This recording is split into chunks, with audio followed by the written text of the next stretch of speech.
Selamat pagi, saya Imelita Trisha Borohombing dari kelompok 6.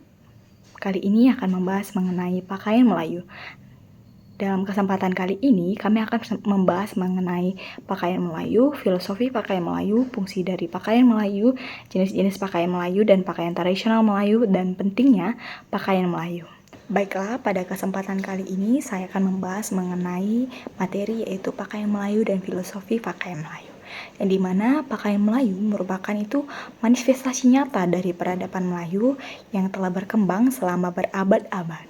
Sebagai salah satu unsur kebudayaan yang paling kasat mata, pakaian tradisional ini tidak hanya berfungsi sebagai penutup tubuh semata, tetapi juga sebagai simbol identitas dan penanda status sosial. Riau merupakan bagian dari sejarah besar Melayu yang tak terpisahkan. Peradaban yang diwariskan menjadi bukti bahwa Melayu pernah bertapak hingga puncak. Terdapat berbagai bentuk warisan termaksud adat dan pakaian.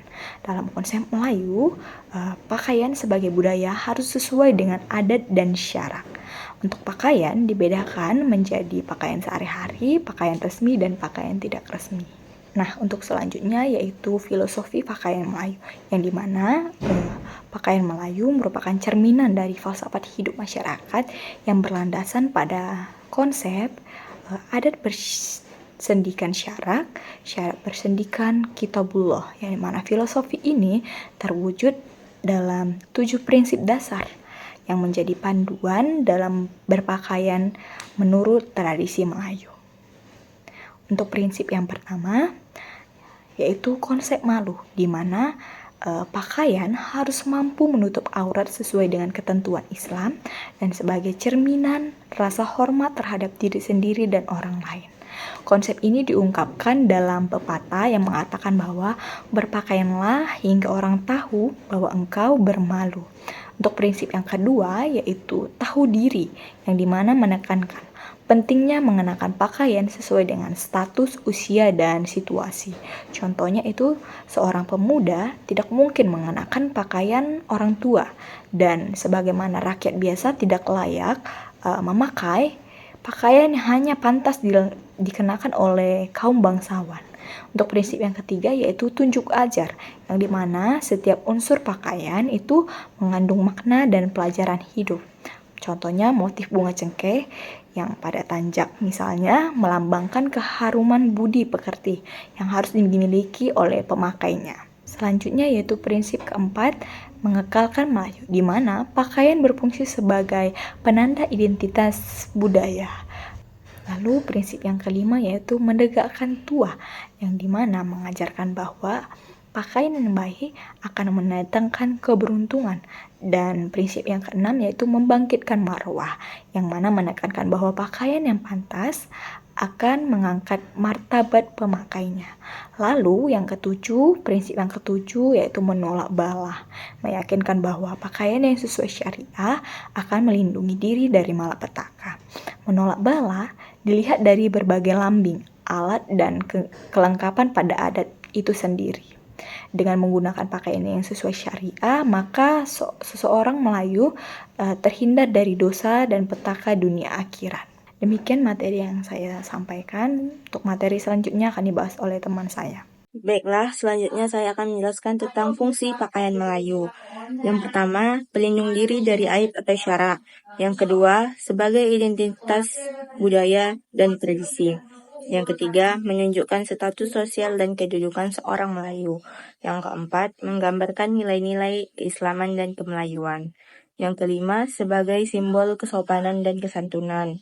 Yang keenam, meningkatkan kesadaran dan kebanggaan budaya Melayu. Yang ketujuh, sebagai bagian dari upacara adat dan perayaan acara-acara Melayu. Yang kedelapan, menggambarkan keunikan dan keindahan budaya Melayu. Nah, selanjutnya ada pakaian tradisi Melayu.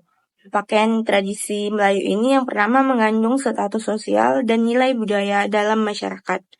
Yang kedua, alat dan perlengkapan yang dikenakan itu memiliki simbolis tertentu. Yang ketiga, setiap elemen dalam pakaian tradisi mengandung makna yang tertentu. Nah, selanjutnya itu ada pentingnya pakaian Melayu. Yang pertama, pakaian Melayu ini berfungsi sebagai identitas dan simbol adat yang perlu dipelihara. Nah, yang kedua itu pakaian Melayu mencerminkan warisan budaya dan peradaban kaya dari masyarakat Melayu, khususnya di Riau. Selanjutnya, saya akan menjelaskan tentang jenis-jenis dan aksesoris pakaian Melayu. Yang pertama itu ada pakaian harian. Nah, pakaian harian ini digunakan oleh masyarakat Melayu untuk melakukan berbagai macam kegiatan kemasyarakatan, misalnya kayak pergi ke ladang, ataupun anak-anak saat bermain, atau maupun saat di rumah saja. Nah, pakaian harian ini dibagi lagi menjadi beberapa. Yang pertama yaitu pakaian harian anak laki-laki. Nah, anak laki-laki biasanya memakai baju yang disebut dengan istilah baju monyet. Nah, kalau dia sudah sedikit lebih besar, dia akan memakai baju kurung teluk belanga ataupun memakai baju kurung cekak musang. Nah, juga memakai celana setengah lutut dan memakai kopiah atau ikat kepala dari kain 4 persegi. Yang kedua, yaitu pakaian harian masa kanak-kanak perempuan. Nah, anak perempuan biasanya menggunakan baju langsung atau baju dan rok menyat yang terbuat dari bahan katun. Nah, dan juga memakai celana panjang ataupun rok panjang yang menutup aurat. Nah, bagian kepalanya menggunakan kerudung sarung yang menggunakan pengikat. Terus yang ketiga yaitu pakaian harian dewasa laki-laki. Nah, laki-laki dewasa yang akhir balik memakai baju kurung cekak musang ataupun baju kurung teluk belanga bertulang belut, ditambah dengan kain samping yang diikat pada pinggang dan memakai kopiah atau destar. Nah, yang keempat ada pakaian harian perempuan dewasa. Nah, perempuan dewasa itu biasanya memakai baju kurung, baju kebaya laboh, ataupun baju kebaya pendek yang selaras dan memakai kerudung yang pastinya menutup aurat. Yang kelima yaitu ada pakaian harian orang tua dan setengah baya laki-laki. Nah, pakaian orang tua laki-laki berupa baju kurung teluk belanga bertulang belut ataupun baju kurung cekak musang. Nah, jika sedang di rumah, mereka akan memakai baju teluk belanga dan kain sarung, tetapi jika bekerja, mereka akan menggunakan celana panjang atau baju sarung berkerah. Yang keenam itu ada pakaian harian orang tua dan setengah baya perempuan. Nah, biasanya orang tua perempuan memakai baju kurung teluk belanga dan pada lehernya bersulam bernama tulang belut. Nah, baju ini longgar dan lapang dipakai. Ada juga yang memakai baju kebaya laboh atau kebaya panjang hingga di bawah lutut. Nah, selanjutnya yang kedua itu ada pakaian resmi dan setengah resmi. Nah, pakaian setengah resmi adalah pakaian yang digunakan dalam berbagai acara keluarga atau acara yang tidak berkenaan dalam negeri atau kerajaan. Misalnya acara kenduri, menghadiri acara keagamaan, menghadiri perkawinan, ataupun menghadiri acara-acara sunnah Rasul. Nah, yang pertama adalah pakaian setengah resmi untuk laki-laki. Adalah baju kurung cekak musang yang harus dilengkapi dengan kopiah, kain samping, dan sepatu capal. Nah, kain samping yang dipakai itu tergantung pada kemampuan seseorang. Boleh kain plekat ataupun boleh kain tenunsia. Nah, yang kedua adalah pakaian setengah resmi untuk perempuan. Nah, untuk perempuan itu biasanya memakai baju kurung teluk belanga atau baju kebaya labo yang terbuat dari bahan sutra, satin, atau brokat. Sedangkan untuk hiasan di kepalanya harus memakai sanggul yang disebut sanggul jongen, sanggul lintang, atau sanggul lipat pandan. Nah, setelah rambut disanggul, kepalanya ditutup dengan kain tudung yang harusnya tidak kelihatan rambut. Kain tudung untuk pakaian resmi dan sekarang ini kaum wanita yang Islam umumnya menggunakan jilbab. Untuk alas kaki dipakai kasut yang dipilih sesuai selera. Nah, Selanjutnya, yang ketiga jenis-jenisnya yaitu adalah pakaian resmi. Nah, pakaian ini digunakan untuk menghadiri upacara atau jemputan yang terhormat dari suatu kegiatan pemerintah atau yang masa dulunya di zaman-zaman kerajaan-kerajaan. Nah, acara-acara resmi ini diatur oleh kerajaan di zaman dulu dan pada sekarang diatur oleh pemerintah atau lembaga adat. Yang pertama yaitu ada pakaian resmi laki-laki. Nah, warna baju yang dipakai untuk acara adat adalah warna hitam berkain samping sesuai dengan tingkat kedudukannya.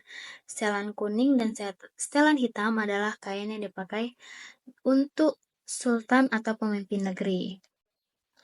Nah, warna pakaian adat kaum lelaki berwarna hitam dari bahan satin atau bahan sutera yang dilengkapi dengan kain samping, terus tanja sebagai penutup kepala, terus bengkung sebagai pengikat pinggang, sebilah keris, dan kasut capal atau sepatu. Lalu pakaian resmi perempuan. Biasanya yang dipakai adalah baju kurung teluk belanga, baju kebaya laboh, atau bagi anak gadis itu baju kebaya laboh cekak musang. Kepalanya memakai tudung mente atau memakai tudung kain lingkup. Nah, perhiasan yang dipakai di dada itu disebut dokoh dan gelang serta anting-anting berwarna kuning hanya dipakai oleh sultan dan permaisuri atau pimpinan tertinggi di daerahnya. Selanjutnya yaitu jenis yang keempat ada pakaian upacara keagamaan atau ritual. Nah, kalau acara resmi dalam rangka kegiatan hari raya atau hari-hari besar agama memakai baju Melayu lengkap seperti baju cekak musang atau baju Melayu teluk belanga, layang disebut baju Melayu dagang dalam. Untuk pergi sholat Jumat, biasanya boleh memakai baju Melayu harian atau baju Melayu dagang luar dengan memakai kain samping atau pelekat dan pakai kopiah. Setelah itu, jenis yang kelima yaitu pakaian upacara pengantin. Yang pertama ada pakaian pengantin laki-laki. Nah, bentuk pakaian pengantin laki-laki orang Melayu kepulauan atau pesisir tidaklah berbeda jauh.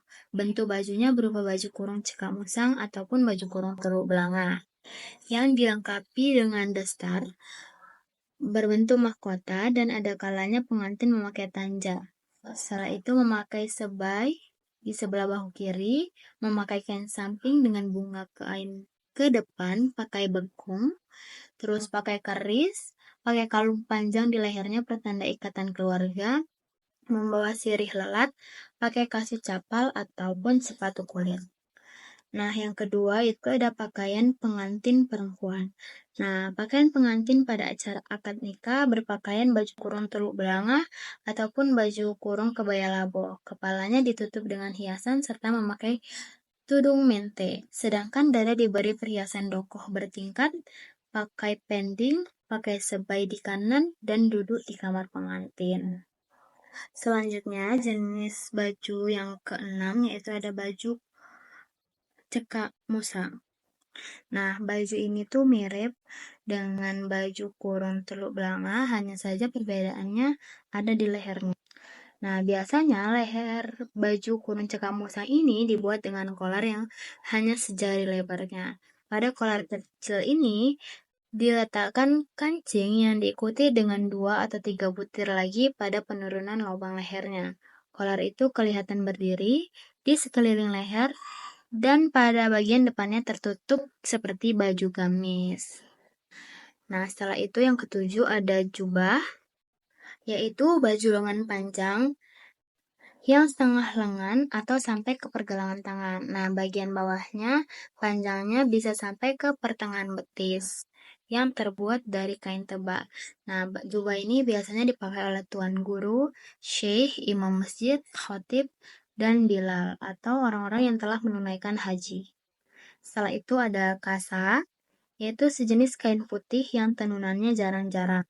Yang kesembilan yaitu ada kerudung, yaitu sejenis kain tipis atau transparan penutup kepala yang dipakai perempuan-perempuan Melayu. Nah, kerudung ini berbentuk segi empat memanjang yang diberi corak atau motif yang fungsi utamanya adalah sebagai penutup rambut.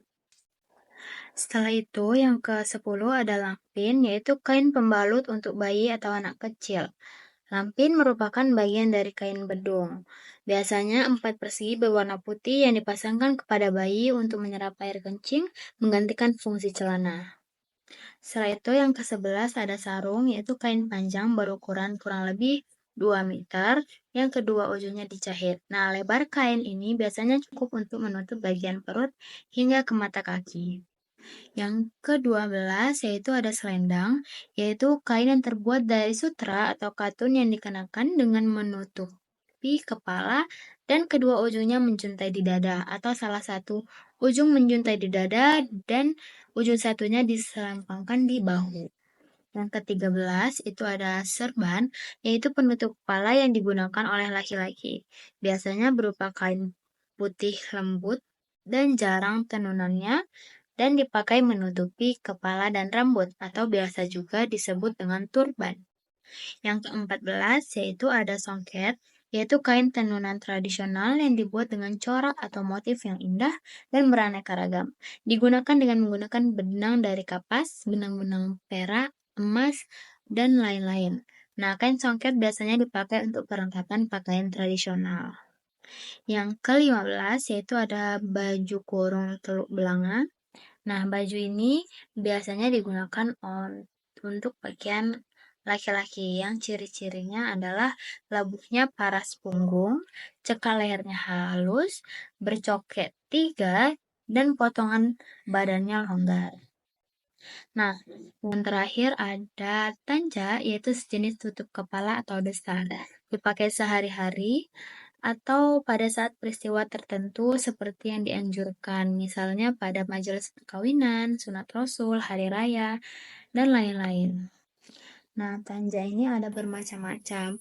Contohnya adalah belah mumbang, tebing laksamana, tumbang layar, tebing runtuh, tanja laksamana, tanah terbang, gombak raja, daun selai, dan 2 sejumbai. Sekian dari materi dari saya ucapkan terima kasih. Baiklah, dari materi yang dapat kami sampaikan, dapat disimpulkan bahwa pakaian Melayu adalah cerminan dari nilai budaya dan keislaman yang mencerminkan identitas dan jati diri masyarakat Melayu. Pakaian ini memiliki makna dan simbolisme yang mendalam dan perlu dilestarikan sebagai warisan budaya. Demikian pematerian yang dapat kami sampaikan, kami ucapkan terima kasih.